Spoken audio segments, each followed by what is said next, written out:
Namdang bridge কোথায় অবস্থিত না আসামে। তো আসামে যখন পরের বার আপনারা ঘুরতে যাবেন এই ব্রিজটা কিন্তু দেখতে ভুলবেন না।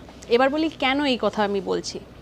এই ব্রিজটি দুই শহরকে যুক্ত করছে, কি না শিবসাগর আর জোরহাট, এই দুই শহরকে যুক্ত করছে নামডাং ব্রিজ, বা আমার বলা উচিত নামডাং নদীর ওপর যে ব্রিজটি, এর একটি স্পেশাল ব্যাপার রয়েছে বা ফিচার রয়েছে।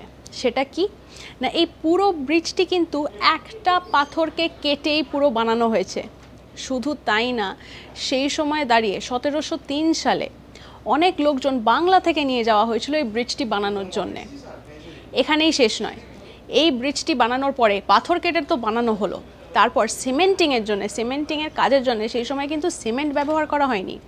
সিমেন্টের বদলে কি ব্যবহার করা হলো না, চাল, ডিম, তারপরে লেবু এবং ডাল, এই সব দিয়ে বানিয়ে একটি মিশ্রণ তৈরি করে এই ব্রিজটি সিমেন্টিংয়ের কাজে ব্যবহার করা হয়েছিল।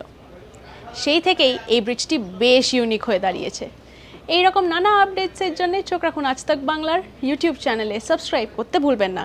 আমরা রয়েছি হোয়াটসঅ্যাপে, তাই হোয়াটসঅ্যাপেও ফলো করতে ভুলবেন না।